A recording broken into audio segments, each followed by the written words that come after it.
Dahil maladyosa raw ang ganda ni Janine Gutierrez, kaya naman hindi katakataka kung bakit tila binabakuran na ni Jericho ang aktres kahit nanliligaw pa lang ito.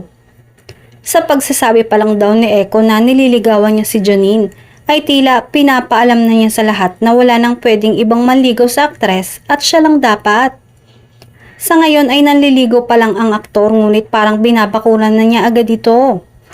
Kung ganun man, ay parang gustong gusto din naman ni Janine ang pambabakod na yon ng aktor sa kanya dahil makikita sa mga nakaraang event at okasyon na lagi naman silang magkasama at parehong walang mapaglagyan ang kasiyahan.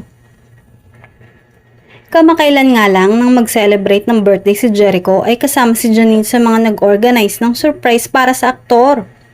Kasama din si Janine sa party na ginanap sa isang bar at masayang nagkantahan.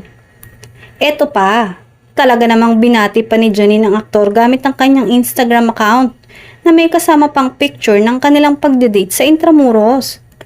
Ito ay mga patunay na gustong gusto din ng aktres si Jericho at hindi siya nahihiyang ipangalandakan at hindi itinatago na magkasama silang dalawa.